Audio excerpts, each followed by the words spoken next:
ನಂಜನಗೂಡಿನ ಶ್ರೀಕಂಠೇಶ್ವರ ಸ್ವಾಮಿ ದೇವಸ್ಥಾನದ ಸಮೀಪವಿರುವ ಹೆಜ್ಜಿಗೆ ಗ್ರಾಮದ ಬಳಿಯ ಕಪಿಲಾ ನದಿ ತೀರದಲ್ಲಿ 8ಕ್ಕೂ ಹೆಚ್ಚು ಮರಗಳ ಮಾರಣ ಹೋಮ ನಡೆಸಲಾಗಿದೆ.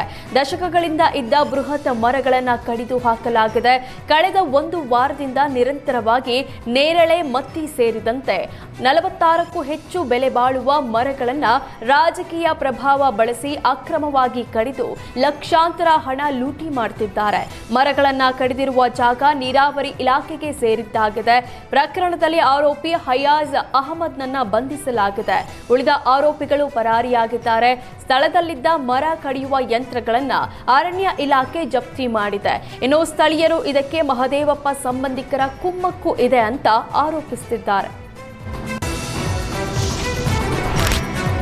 ಮಹಾದಾಸೋಹಿ ಕಲಬುರಗಿಯ ಶ್ರೀ ಶರಣ ಬಸವೇಶ್ವರ ಜಾತ್ರಾ ಮಹೋತ್ಸವ ಅದ್ದೂರಿಯಾಗಿ ನಡೆಯಿತು. ನಿನ್ನೆ ಸಂಜೆ ನಡೆದ ಶರಣ ಬಸವೇಶ್ವರ ರಥೋತ್ಸವದಲ್ಲಿ ಲಕ್ಷಾಂತರ ಜನ ಭಾಗವಹಿಸಿ ಸಂಪ್ರದಾಯದಂತೆ ರಥಕ್ಕೆ ಉತ್ತತ್ತಿ ನಾರು ಅರ್ಪಿಸಿ ಪರವಶರಾದರು.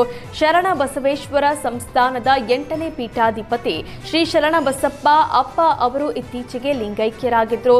ಪುತ್ರ ನೂತನ ಪೀಠಾಧಿಪತಿ 11 ವರ್ಷದ ಚಿರಂಜೀವಿ ದೊಡ್ಡಪ್ಪ ಅಪ್ಪ ಸಂಪ್ರದಾಯದಂತೆ ಶಂಕನಾದ ಮೊಳಗಿಸಿ ಮಠದ ಕಾಮಧೇನು ಎನಿಸಿಕೊಳ್ಳುವ ಪರ್ಸಾ ಬಟ್ಟಲು ಪ್ರದರ್ಶಿಸಿ ರಥೋತ್ಸವಕ್ಕೆ ಚಾಲನೆ ನೀಡಿದ್ರು. ಸಂಜೆ ಲಕ್ಷಾಂತರ ಭಕ್ತ ಸಮೂಹದ ಜಯ ಘೋಷಗಳ ಮಧ್ಯೆ ಶರಣ ಬಸವೇಶ್ವರರ ರಥೋತ್ಸವ ನಡೆಯಿತು. ಕರ್ನಾಟಕದ ಮೂಲೆ ಮೂಲೆಗಳಿಂದ ಮಾತ್ರವಲ್ಲದೆ ಮಹಾರಾಷ್ಟ್ರ, ತೆಲಂಗಾಣ ಸೇರಿದಂತೆ ದೇಶದ ವಿವಿಧೆಡೆಗಳಿಂದ ಲಕ್ಷಾಂತರ ಭಕ್ತರು ರಥೋತ್ಸವದಲ್ಲಿ ಪಾಲ್ಗೊಂಡಿದ್ದರು.